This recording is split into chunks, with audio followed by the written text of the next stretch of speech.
नमस्कार, न्यूज 18 राजस्थान पर आप सभी का स्वागत है। मैं हूं आपके साथ हेमंत कुमार। चलिए खबरों की शुरुआत इस वक्त की बड़ी खबर के साथ। अजमेर से खबर है, जहां पर मार्बल व्यापारी से लूट हुई है। तलवार और बंदूक की नोक पर लूट की वारदात को अंजाम दिया गया। 3 नकाबपोश बदमाशों ने मार्बल व्यापारी से लूट की है। हजारों की नकदी और मोबाइल भी बदमाश लेकर के फरार हो गए।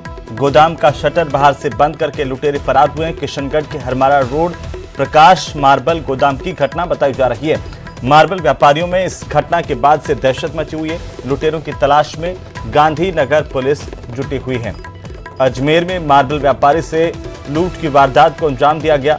बड़ी जानकारी है इस वक्त की। तलवार और बंदूक की नोक पर यह लूट की वारदात की गई है। 3 नकाबपोश बदमाश यहां पर पहुंचे थे। उन्होंने मार्बल व्यापारी से लूट की। हजारों के नकदी और मोबाइल अपने साथ लेकर के फरार हो गए। गोदाम का शटर भी बाहर से बंद करके लुटेरे भागे। और इसके बाद जैसे पुलिस को जानकारी मिली है, गांधीनगर पुलिस पूरे मामले को लेकर तफ्तीश कर रही है। किशनगढ़ के हरमाड़ा रोड प्रकाश मार्बल गोदाम की घटना बताई जा रही है। मार्बल व्यापारियों में इस घटना के बाद आक्रोश है और साथ ही दहशत भी है। मार्बल व्यापारियों में इस घटना के बाद से दहशत मची हुई है। फिलहाल गांधीनगर पुलिस जांच कर रही है। और इसी बीच ज्यादा जानकारी के साथ अजमेर से हमारे संवाददाता अभिजीत दवे जुड़ चुके हैं। अभिजीत, एक बड़ी लूट की वारदात हुई है, क्या कुछ जानकारी है?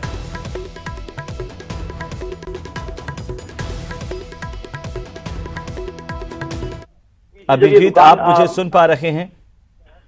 हेमंत की आवाज आ रही है, क्या आप मुझे सुन रहे हैं? जी, मैं सुन पा रहा हूं। आप बोलिए, क्या जानकारी इस वक्त आपके पास है इस बड़ी घटना को लेकर?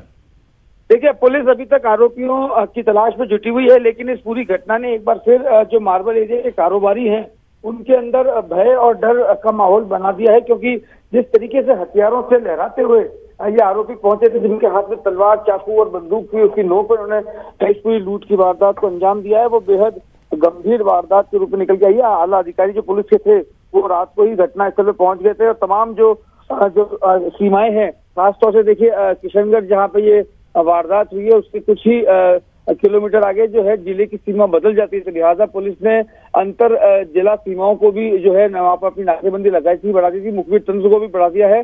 कि जो लूट की रकम है हेमंत बताया जा रहा है वो ज्यादा नहीं है, लेकिन जिस तरीके से लूट हुई है, जिस तरीके से खुले आम 4 आरोपी नकाबपोश युवक जो है हाथों में हथियार लेकर इस वारदात को अंजाम दे रहे हैं, वो कहीं ना कहीं व्यापारी वर्ग जो है वो उसमें दहशत का माहौल है। क्योंकि ये उनका रोज का काम है। सबसे बड़ी बात की जब वारदात करने के बाद जब आरोपी अंधेरे का फायदा उठा के भाग गए, इस पूरे रीको एरिया में कहीं पर भी जो है जो स्ट्रीट लाइट की व्यवस्था थी वो सुचारू नहीं थी। और ऐसे में जो सीसीटीवी फुटेज की बात निकल के सामने आ रही है, उसमें भी देखना होगा किस तरीके से पुलिस के हाथ में सफलता लगती है। बिल्कुल अभिजीत, कितनी बजे इस घटना को अंजाम दिया गया और उसके बाद यहां से लुटेरे फरार हो गए? पुलिस अभी इस पूरे मामले को लेकर कहां तक पहुंची है? देखिए, पुलिस ने घटना की इत्तला मिलते ही पहुंच गई थी। घटना करीब 9 से 9:30 के बीच बताई जा रही है, जब ये व्यापारी जो है वो अपनी दुकान बंद करके घर जाने की तैयारी कर रहे थे। उसी दौरान प्रॉपर रैकी करके इन बदमाशों ने उस मौके का फायदा उठाते हुए वारदात को अंजाम दिया था। सूचना मिलते से पुलिस ने अपनी तरफ से तमाम प्रयास शुरू कर दिए हैं। जो सीमाएं पर नाकेबंदी है, संदिग्धों की धरपकड़ है, इसके अलावा पुलिस ने अपना मुखबिर तंत्र मजबूत किया है, जो इस बात का पता लगाने की कोशिश कर रहा है कि आखिरकार जो ये युवक थे ये वो स्थानीय थे या बाहर के कोई प्रोफेशनल्स की ओर से इस वारदात को अंजाम दिया गया। बिल्कुल, पूरी तरह से रैकी करने के बाद इस घटना को अंजाम दिया गया। और जैसे कि अभिजीत ये भी निकल कर आ रहा है, इस सुनियोजित तरीके से घटना अंजाम देने के बाद आरोपी लुटेरे वहां से फरार हो गए। प्रकाश मार्बल गोदाम में उनको पता था कि कौन वहां पर मौजूद है, किस तरह की सुरक्षा व्यवस्था है? देखिए, जहां तक सुरक्षा व्यवस्था की आपने बात की हेमंत, मैंने आपको कहा कि प्रशासनिक लापरवाही जो स्थानीय स्तर पर है उसका अंदाजा इसी बात से लगाया जा सकता है कि जो पूरा हरमाड़ा इलाका है यहाँ पर कारोबारियों की दुकानें हैं, लेकिन यहाँ पर जो स्ट्रीट लाइट्स हैं उसकी जिम्मेदारी संभालने वाली एजेंसी, देखिए आप, स्ट्रीट लाइट्स वहां बंद थी तो मौके का फायदा उठाकर, जो अंधेरा था उस अंधेरे का फायदा उठाकर आरोपी जो है इस वारदात को करने के बाद। अभिजीत, चलिए बहुत शुक्रिया तमाम जानकारी के लिए। लगातार अपडेट हम आपसे लेते रहेंगे। बहरहाल दर्शकों को बता दें कि एक वारदात को अंजाम देने के बाद लुटेरे यहां से फरार हो गए। मार्बल व्यापारी से लूट की घटना, इसे लेकर के बाकी के मार्बल व्यापारी दहशत में हैं। चलिए आगे बढ़ेंगे और इसी बीच राजधानी जयपुर से बड़ी खबर है, जहां पर 4 करोड़ से ज्यादा की हेरोइन पकड़ी गई है। आपको बता दें कि जयपुर में 4 करोड़ 70 लाख रुपए की हेरोइन बरामद हुई है। विदेशी महिला के शरीर से ये हेरोइन बरामद की गई है। महिला ने पेट में इस हेरोइन के कैप्सूल निकल रखे थे। कुल मिलाकर के 70 कैप्सूल उस महिला के पेट से निकाले गए हैं। डीआरआई की टीम ने आरोपी महिला को गिरफ्तार किया है, पूछताछ की जा रही है। 28 अप्रैल को एयर अरबिया की फ्लाइट से महिला जयपुर पहुंची थी और डीआरआई ने आरोपी महिला मजिस्ट्रेट के सामने इसे पेश किया है। बड़ी जानकारी है। लगातार जयपुर एयरपोर्ट से इस तरह की घटनाएं सामने आई हैं बरामदगी की, लेकिन ये हालिया दिनों की सबसे बड़ी घटना है जब इतनी बड़ी मात्रा में हेरोइन बरामद हुई है एयरपोर्ट से। ये बड़ी खबर इस वक्त की। तो आपको बता दें कि बहरहाल जांच इस पूरे मामले को लेकर के जारी है। 4 करोड़ करीब 70 लाख की हेरोइन है। विदेशी महिला के शरीर से यह हेरोइन बरामद की गई है। कैप्सूल के तौर पर उसने अपने पेट में इस हेरोइन को छिपा रखा था और डीआरआई की टीम ने जब जांच की, तफ्तीश की तो तमाम बातें सामने आई। और अब बात ईद की, क्योंकि भाईचारे का त्योहार ईद आज हर्षोल्लास के साथ मनाया जा रहा है। इसे लेकर के पूरे प्रदेश में चाक चौबंद व्यवस्था की गई है। वहीं सेवैयां खिलाकर के लोग एक दूसरे को मुबारकबाद दे रहे हैं। ईद उल फितर का त्योहार हर्षोल्लास के साथ और एक दूसरे को बधाई देते हुए, मुबारकबाद देते हुए प्रदेश में मनाया जा रहा है। देश भर के साथ ही प्रदेश में भी ईद की धूम आज देखने को मिल रही है।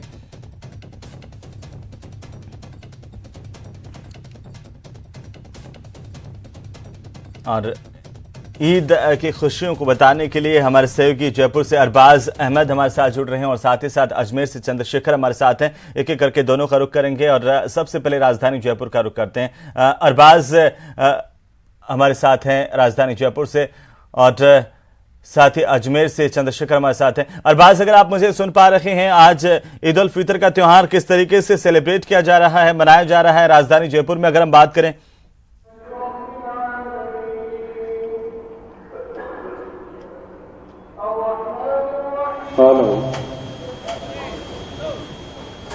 तो इस वक्त नमाज अदा की जा रही है। राजधानी जयपुर की सीधी तस्वीरें हम आपको दिखा रहे हैं।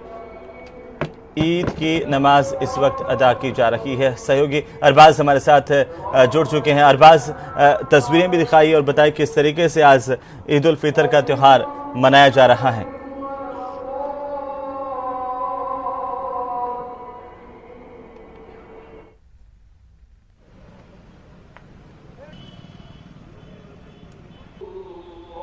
तो एक बार फिर से हम जयपुर का रुख करें, उससे पहले हम आपको लिए चलते हैं अजमेर, जहां पर सहयोगी चंद्रशेखर मौजूद हैं। चंद्रशेखर, अजमेर में भी ईद की धूम है और तस्वीरों के साथ जरा बताइए कि किस तरह से यहां पर ईद उल फितर मनाया जा रहा है।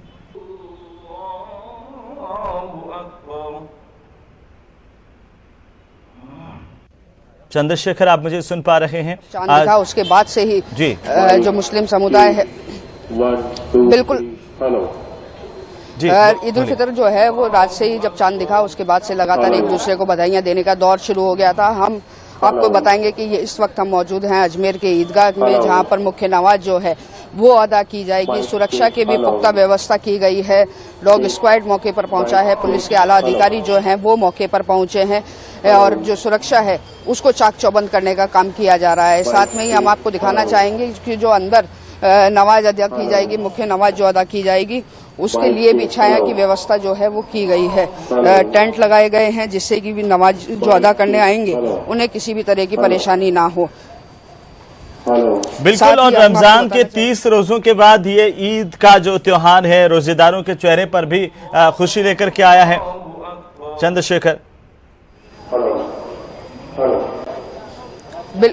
बिल्कुल खुशी लेकर के आया है। साथ में एक बड़ी खुशी की बात ये भी होती है इस ईद के दौरान कि जो सूफी संत ख्वाजा मोइनुद्दीन हसन चिश्ती की दरगाह है, वहाँ का जो जन्नती दरवाजा है वो आज खोला जाता है। जो जन्नती दरवाजा है वो साल में मात्र 4 बार खोला जाता है, एक मिनी उर्स के दौरान, एक उर्स के दौरान और 2 बार ईद के दौरान जो जन्नती दरवाजा है उसे खोला जाता है। तो कुल मिलाकर कहा जाए तो बड़े ही हर्षोल्लास के साथ और शांतिपूर्ण माहौल के अंदर ईद का त्योहार जो है अजमेर में मनाया जा रहा है। जी बिल्कुल चंद्रशेखर, आप हमारे साथ बने रहिए। सहयोगी अरबाज अहमद राजधानी जयपुर से हमारे साथ जुड़ चुके हैं। अरबाज, 30 रोजों के बाद ईद का त्योहार और रोजेदारों के चेहरे पर खुशी, किस तरीके से ईद उल फितर आज मनाया जा रहा है, राजधानी की तस्वीर क्या है?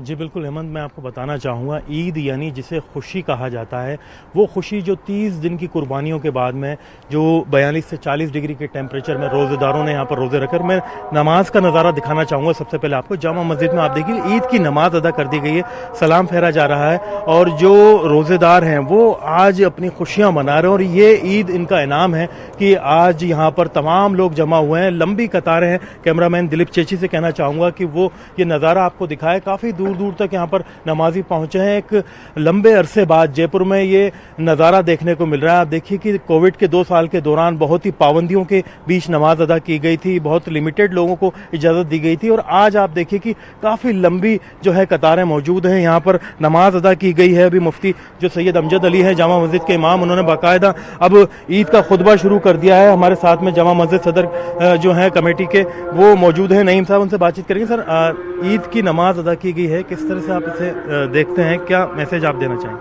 बिस्मिल्लाहिर्रहमानिर्रहीम। अल्लाह रब्बुल इज़्ज़त का करम और एहसान है कि आज ईद उल फितर की नमाज जामा मस्जिद जयपुर में अदा की गई। बड़ी कसीर तादाद में लोग यहाँ जमा हैं अल्हम्दुलिल्लाह, और अल्लाह से दुआ करते हैं और ये दुआ करते हैं कि पूरी दुनिया में अमन अमान हो, ख़ासतौर से हमारे शहर जयपुर में, सूबा राजस्थान और पूरे मुल्क हिंदुस्तान के अंदर पूरे तरबियत का महीना गुजरा है और अल्लाह से दुआ है कि जो तरबियत हमने पाई है पूरी ज़िंदगी उसी के मुताबिक गुजरे। हम बहुत मशकूर और ममनून हैं मीडिया के और एडमिनिस्ट्रेशन के। जी बिल्कुल, देखिए कि आप अहमद कि ये नमाजी हैं जिसमें कई बुजुर्ग भी मौजूद हैं, नौजवान मौजूद हैं, बच्चे मौजूद हैं। इन लोगों ने बहुत तल्ख गर्मी के अंदर बहुत शिद्दत के साथ में रोज़ा रखा। आप सोच सकते हैं कि डिहाइड्रेशन को लेकर के डॉक्टर्स के क्या डायरेक्शंस रहते हैं, उसके बावजूद इन्होंने ना पानी की एक बूंद ली, ना सारी चीज़ें ली, ना सारी चीज़ें हुई। उसके बावजूद आप देखिए कि रमज़ान में रोज़ा रखने के बाद में तमाम लोग यहाँ पर इकट्ठे हुए हैं, ईद की नमाज यहाँ पर अदा कर रहे हैं और ये वो रोज़ेदार हैं आज जो खुशियाँ सेलिब्रेट कर रहे हैं, एक दूसरे को गले लगा करके ईद की मुबारकबाद देंगे, प्यार मोहब्बत का पैगाम जो है दूर दूर तक पहुँचाएंगे। कि जो मुस्लिम समाज है उसके अंदर आप देखिए कि अल्लाह ताला ने जो तमाम चीज़ें फ़र्ज की हैं उनमें से बहुत चुनिंदा चीज़ें हैं। नमाज के बाद में रोज़ा है वो बहुत अहमियत रखता है और रमज़ान 30 दिन तक रखने के बाद में ये लोग आज यहाँ पर बिल्कुल अरबाज, और किसी ने ठीक ही कहा है कि ईद का चांद तुमने देख लिया, चांद की ईद हो गई होगी और कल चांद दिखा, आज ईद हर्षोल्लास के साथ मनाया जा रहा है। बहुत शुक्रिया हमारे साथ जुड़ने के लिए। चंद्रशेखर भी जुड़े और अगली खबर का हम रुख करेंगे। पाली से बड़ी खबर है जहां पर एसीबी ने बड़ी कार्रवाई की है। आपको बता दें कि बाबरा चौकी प्रभारी रिश्वत लेते गिरफ्तार किया गया है। 40,000 रुपए की घूस लेते हुए गिरफ्तारी हुई है। चौकी प्रभारी भागचंद को गिरफ्तार किया गया। आरोपी के घर और अन्य ठिकानों पर एक कार्रवाई बहरहाल जारी है। पाली से बड़ी खबर, एसीबी ने बड़ी कार्रवाई की है। 40,000 रुपए की रिश्वत लेते हुए गिरफ्तारी की गई है। बड़ी और अहम जानकारी इस वक्त की, घूस लेते चौकी प्रभारी भागचंद गिरफ्तार किया गया है। आरोपी के घर और अन्य ठिकानों पर कार्रवाई बहरहाल एसीबी की ओर से की जा रही है। ये बड़ी कार्रवाई है एसीबी की। 40,000 रुपए की घूस लेते हुए चौकी प्रभारी गिरफ्तार किया गया है। बाबरा चौकी का प्रभारी जिसे गिरफ्तार किया उसकी तस्वीर आपकी टीवी स्क्रीन पर है। लगातार घूसखोरी की एक के बाद एक घटनाएं सामने आ रही है और एसीबी का एक्शन भी लगातार देखने को मिल रहा है। पाली से बड़ी खबर, जहां बाबरा चौकी का प्रभारी रिश्वत लेते गिरफ्तार किया गया। 40,000 रुपए की रिश्वत इसने ली और इसी दौरान एसीबी ने इसे ट्रैप किया, गिरफ्तार किया गया है। अब इसके तमाम ठिकानों की तलाशी ली जा रही है और इसकी संपत्ति का भी पूरा ब्यौरा हासिल किया जा रहा है। एसीबी की ओर से कार्रवाई लगातार जारी है।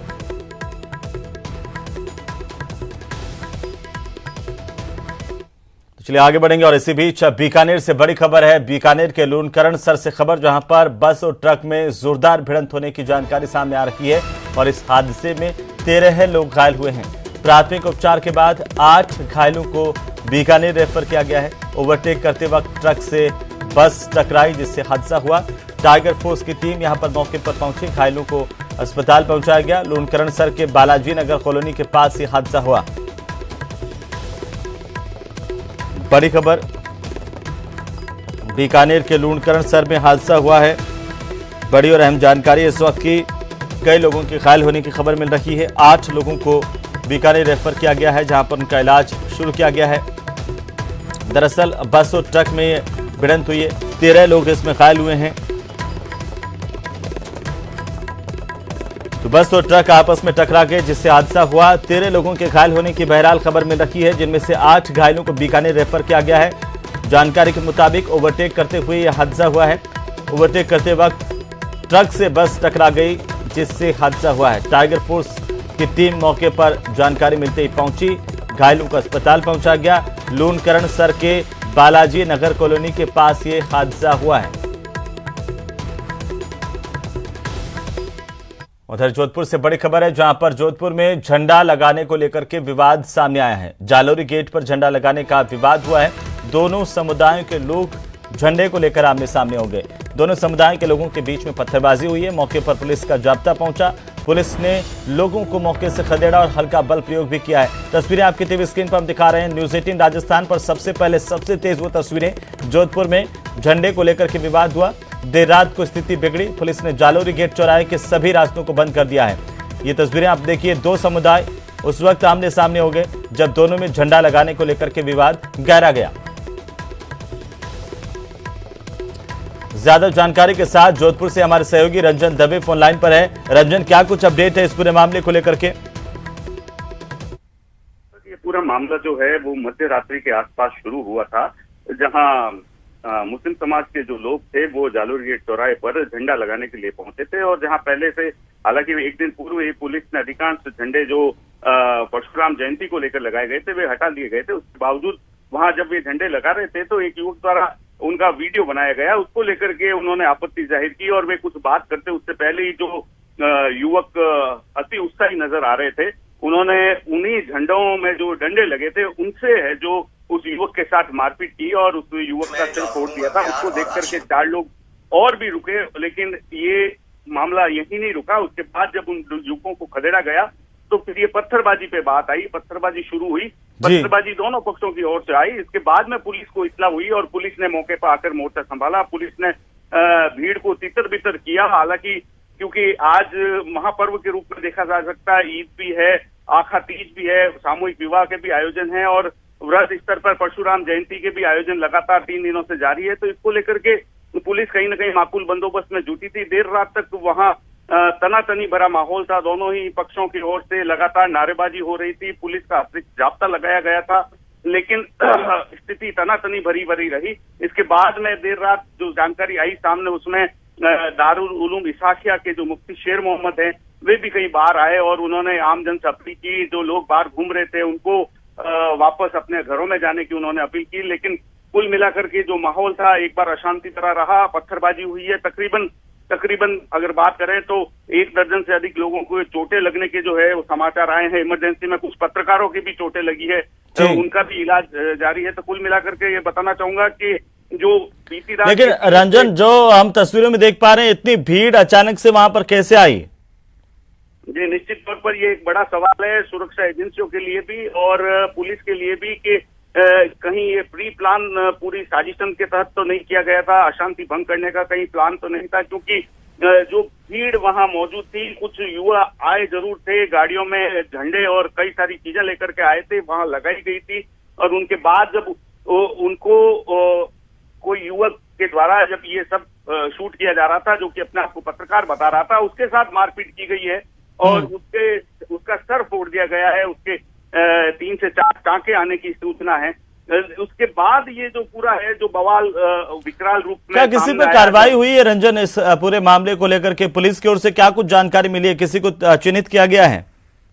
जी, हालांकि अभी तक किसी को चिन्हित करने की बात नहीं है। प्राथमिक तौर पर शांति स्थापना की बात की गई है। मैं बताना चाहूंगा कि जब ये घटना हुई उसके बाद में लगातार प्रशासनिक अमला वहां पहुंचा है। हालांकि ईद के मद्देनजर कार्यपालक मजिस्ट्रेट और अन्य व्यवस्थाओं के लिए अन्य जो प्रशासनिक अमला है वहां पर भी लगाया गया था। उसके अलावा जिला कलेक्टर है हिमांशु गुप्ता, उनके पास संभागीय का भी चार्ज है, वे भी वहां पहुंचे थे। तकरीबन मैं बताना चाहूंगा कि 8 से 10 थानों की पुलिस में जाब्ता पहुंची है। अतिरिक्त जाब्ता पुलिस लाइन से मंगाया गया था, वो भी पहुंचा है और भीड़ को नियंत्रित करने के लिए हल्का बल भी प्रयोग किया गया था। लाठीचार्ज जैसी बात है, जहां भीड़ को खदेड़ा गया था। दोनों ही पक्षों की ओर से लगातार तनातनी भरा माहौल रहा था। बड़ी ही कम से कम 3 से 3.5 4 घंटे के आसपास ये पूरा घटनाक्रम रहा। मध्य रात्रि 11:30 पौने 12 के आसपास यह विवाद शुरू हुआ था, तूल पकड़ा था। उसके बाद में लगातार 2:30 बजे के आसपास बड़ी गहमागहमी भरी स्थिति रही थी देर रात। अब कहीं जाकर के अभी ये जो सभी रास्ते जालोरी गेट की ओर जाने वाले बंद थे, क्योंकि ये जो क्षेत्र है जालोरी गेट और बड़ी ईदगाह ईद के हिसाब से महत्वपूर्ण क्षेत्र है, क्योंकि जो ईद की नमाज है इसी जगह अता की जाती है। और जो सड़क तक है, क्योंकि निश्चित तौर पर कोरोना के बाद में ये सारा आयोजन होने जा रहा था, इसको लेकर के बैरिकेड्स लगाए गए थे, वे तोड़ दिए गए हैं। दोनों ही तरफ से है जो उन्मादी जो है वे आए थे। तो चिन्हित करने वाली जहां तक बात है, निश्चित तौर पर सीसीटीवी कैमरे फुटेज खंगाले जाएंगे, जो दोषी होंगे पुलिस उन पर कार्रवाई करेगी, ऐसी उम्मीद की जा सकती है। बिल्कुल रंजन, जिस तरीके से आप बता रहे हैं और तस्वीरें हम देख पा रहे हैं, काफी संवेदनशील इलाका है ये, जहां पर ये पूरी की पूरी घटना हुई है, उपद्रव हुआ है थोड़ा बहुत। अगर हम देखें तो अभी मौके पर स्थितियां कैसी है और पुलिस के इंतजाम क्या है? जी, निश्चित तौर पर जब ये घटनाक्रम शुरू हुआ था उसके बाद में जागरूक लोगों को द्वारा पुलिस को भी इत्तला दी गई थी। हालांकि क्योंकि ईद का मौके पर अमूमन सामान्य दिनों से ज्यादा भीड़ देखी गई थी, मध्य रात्रि के बाद भी लोग सड़कों पर थे। तो जिस तरीके से फुटेज दिख रहे हैं और उसके बाद में जैसे जैसे ये घटनाक्रम हुआ, लोगों को जानकारी मिली, तो लोग अपने अपने समुदाय विशेष के लिए समर्थन में भी इकट्ठे हुए। ईदगाह क्षेत्र की अगर बात करूं मैं, तो वहां बड़ी ईदगाह पे भी पुलिस ने रास्ता दोनों तरफ से रोका गया था, और जो एक क्षेत्र बनता है वहां है जो एक पुलिस का अतिरिक्त जाब्ता मौजूद किया गया था, जहां की वो बड़ी संख्या में पुलिस बल तैनात किया गया था। इसी के साथ में अगर जालोरी गेट क्षेत्र की बात करूं, क्योंकि तीसरी शहर में जाने का और वहां से बाहर आने का था, तो वहां पर भी पुलिस बड़ी संख्या में वहां मौजूद रही, और तो पुलिस ने है जो स्थिति संभालने का प्रयास किया। हल्का लाठी बल प्रयोग किया, जिसमें कई लोगों को चोटें आई है, कई पत्रकारों के भी चोटें आई है। मैं बताना चाहूंगा कि कई पत्रकार इसमें चोटी हुए हैं, जिनका भी उपचार किया गया था। लेकिन हालिया दिनों में देखें तो इस तरह की घटनाएं रंजन एक के बाद एक, चाहे अभी आप देखिए कि पाली की घटना हुई, उससे पहले ब्यावर और उससे पहले अलवर, राजगढ़ और तमाम जगहों पर इस तरह की घटनाएं। तो क्या लगता है पुलिस की ओर से कोई इस तरह की जानकारी दी गई है या एहतियात के तौर पर पहले से ही पुलिस तैयार थी? हालांकि निश्चित तौर पर जो घटनाएं हैं वो एक बड़ा सवाल खड़ा करती है, और सबक और सीख लेने की बात यहाँ सामने आती है। हालांकि एक दिन पूर्व ही जिला कलेक्टर और जिनके पास संभाग आयुक्त का चार्ज भी, उन्होंने शांति सौहार्द की अपील की थी, कार्यपालक मजिस्ट्रेट नियुक्त किए थे। लेकिन कहीं न कहीं ये पुलिस, और मैं निश्चित तौर पर जो हमारी जो सीआईडी और जो खुफिया तंत्र जो रिपोर्टिंग करता है, उन पे जरूर ये सवाल खड़ा होता है, क्योंकि अगर इतना बड़ा घटनाक्रम होता है या जो घटनाक्रम है, तो उनकी जो रिपोर्ट है उसके आधार पर पुलिस की तैयारी नहीं के समान कही जा सकती है। क्योंकि कुछ ऐसे ऑडियो भी सुनने में आए हैं जिसमें कि पुलिस को इत्तला दी जा रही है और पुलिस कह रही है कि हम वहां मौजूद है, रात को पेट्रोलिंग गश्त भी होती है। लेकिन इन सब घटनाक्रम के बाद भी यह विवाद इतना बड़ा तूल पकड़ता है कि सभी रास्ते बंद कर दिए जाते हैं, इंटरनेट बंद करने की नौबत आ जाती है, शांति की अपील करनी पड़ती है, मुफ्ती को बाहर निकल करके अपील करनी पड़ती है, हिंदू संगठनों के लोग भी आते हैं। उसके अलावा जो प्रशासनिक अमले हैं, महापौर वहां रात को आई, सूर्यकांता व्यास का घर जालोरी गेट के अंदर ही है शहर, और मैं निवास करती है, सूरसागर क्षेत्र की विधायक हैं, वो भी वहां मौके पर आई, शांति की अपील की है। तो कुल मिलाकर के अगर बात की जाए तो निश्चित तौर पर सवाल उठने लाजमी है कि हमारी कानून व्यवस्था, हमारी सुरक्षा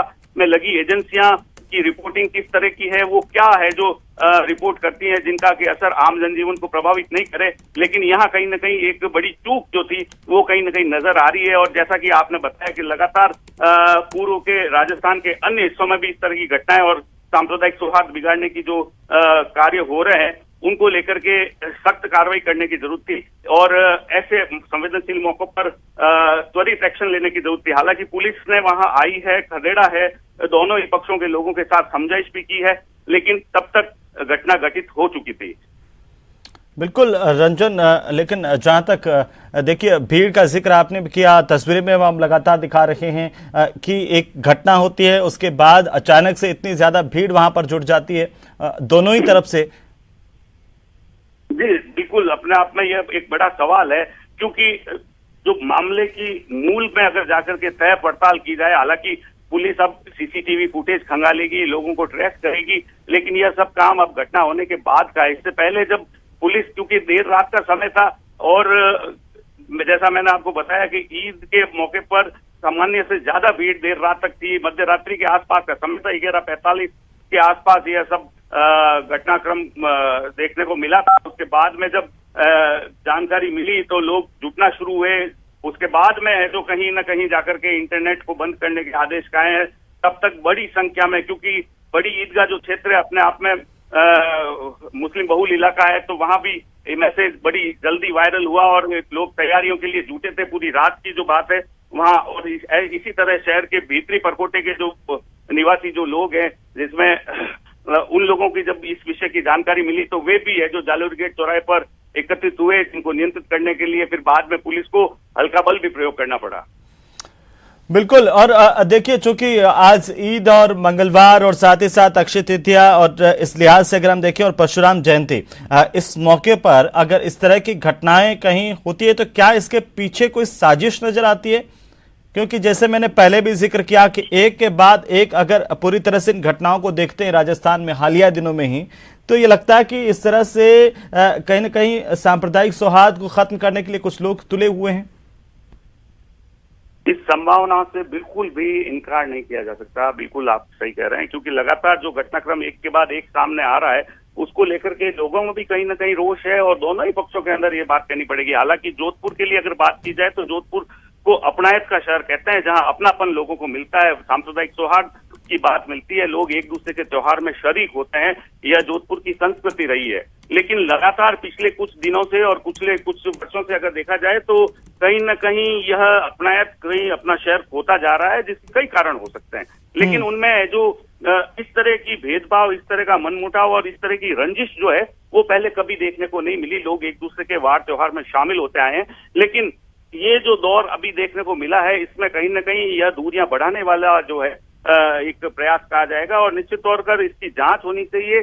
और क्यों ये घटनाक्रम हुआ है, इसकी वजह क्या रही, क्या इसमें किसी तरह का कोई साजिश थी या कोई मिलीभगत थी, इसका भी जांच होनी चाहिए। पुलिस का क्या भूमिका रही। बिल्कुल रंजन, मैं आपको रोकना चाहता हूं थोड़ा सा, और इस वक्त हमारे साथ सूर्यकांता व्यास जुड़ रही हैं, विधायक हैं। सूर्यकांता जी, स्वागत है आपका न्यूज 18 राजस्थान पर। हाँ जी। सूर्यकांता जी, ऐसी जगह है जहां पर ये आपका पूरा विधानसभा का इलाका हमेशा शांतिपूर्ण रहने वाला इलाका, आखिरकार क्या हुआ रात को जो इस तरह से एक तनाव की स्थितियां पैदा हो गई? रात को ऐसा हुआ है कि कौन बोल रहा है? मैं हेमंत बोल रहा हूं न्यूज 18 राजस्थान से, और राजस्थान की जनता इस वक्त आपको सुन रही है सूर्यकांता जी। हाँ जी जी। रात को कुछ असामाजिक तत्वों ने या बिस्सा जी की जो स्वतंत्रता सेनानी है उनकी मूर्ति लगी हुई है, उसके ऊपर का पट्टी बांध दी, हरी आंखें बांध दी, और ऊपर हरा झंडा लगा दिया और पाकिस्तान जिंदाबाद के नारा लगाना शुरू कर दिए। तो लोगों ने बहुत भारी ऐतराज किया, उनसे हाथाजोड़ी की कि भाई ईद का माहौल है, कल आप इस मूर्ति को मत करो, बाकी आप चौराहे को भले सजा लो, मूर्ति को मत डिस्टर्ब करो। फिर भी वो माने नहीं। फिर उसके बाद कुछ झगड़ा ज्यादा फैल गया, कुछ ज्यादा लोग उधर से आ गए, फिर कुछ इधर से भी लोग हो गए। चौराहे था इसलिए यहाँ से झगड़ा बढ़ गया। रात को मेरे को पता चलते ही मैं सीधी जालोर गेट पहुंची जी। पहुंच करके सब जानकारी प्राप्त की, पुलिस वालों से मिली, बातचीत की, खूब लोग इकट्ठे थे। फिर ये जो स्वतंत्रता सेनानी है बिस्सा जी की मूर्ति के ऊपर इस तरीके से करना ये अच्छी बात नहीं है। इनका त्योहार है, त्योहार मनाना चाहिए, नमाज पढ़े, हमें कोई लेकिन सूर्यकांता जी, रात को 12 बजे इतनी सारी भीड़ इकट्ठा हो गई, क्या आपको लगता है कि कुछ लोग हैं जो जोधपुर का सौहार्द खराब करना चाहते हैं, वहां के अमन चैन के दुश्मन बने हुए हैं? हाँ, तो ये इस तरीके से किया तो हमने जा करके देख के सब अफसरों से वगैरह बातचीत करके उसको किया है कि ऐसे नहीं होना चाहिए, और इस तरीके से करेंगे तो ठीक नहीं है। तो हमारी उस बात को माना है। ये बिस्सा जी की मूर्ति पे गए उसकी बात की, या कोई कांग्रेस बीजेपी कुछ नहीं है। ये बात है इसलिए अच्छा। कि बिस्सा जी की मूर्ति को क्यों किया, ये स्वतंत्र सेनानी से क्या मतलब आपका? आज तक कभी ऐसा नहीं होगा इस चौराहे के ऊपर। एक आखिरी सवाल है सूर्यकांता जी, क्या कहना चाहेंगे जोधपुर के लोगों को आप की शांति बनाए रखें, आपस में भाईचारे के साथ रहें? जोधपुर की धरती तो भाईचारे का संदेश देने वाली है। पुलिस कमिश्नर से, कलेक्टर से बैठ के बातचीत करके इसका निपटारा कर दिया है, इनको समझाइश बुझाइश कर दी है और शांति है। ठीक है। ये राजस्थान के मुख्यमंत्री का गृह जिला भी है, हमारा विधानसभा क्षेत्र है जी। मैं तो हालांकि सूरसागर की हूँ, मगर शहर में तो रहती हूँ। बिल्कुल बिल्कुल, आप शहर में रहती हैं और बड़े लंबे समय से आप राजनीति में हैं और इतनी बार के आप विधायक हैं। बहुत शुक्रिया हमारे साथ जुड़ने के लिए, तमाम जानकारी के लिए। और विधायक सूर्यकांता व्यास कह रही हैं कि अब शांति है और तमाम लोगों से अपील की है कि शांति बनाए रखें। चलिए आगे बढ़ेंगे। मुख्यमंत्री अशोक गहलोत का आज 71वां जन्मदिन है और इस खास मौके पर विभिन्न संस्था संगठनों की ओर से कई कार्यक्रमों का आयोजन किया जाएगा। प्रदेश में जगह जगह पर सीएम अशोक गहलोत के समर्थकों और शुभचिंतकों की ओर से कार्यक्रमों का आयोजन किया जाएगा। वहीं मुख्यमंत्री निवास पर सीएम अशोक गहलोत को बधाई देने वाले और शुभकामनाएं देने वालों का भी आज तांता लगेगा। मुख्यमंत्री को अब तक विभिन्न अवसरों पर मिले स्मृति चिन्हों और उपहारों की भी आज नीलामी होगी। इस नीलामी से प्राप्त होने वाली राशि मुख्यमंत्री सहायता कोष में जमा होगी, जिससे आम लोगों को राहत दी जा सकेगी।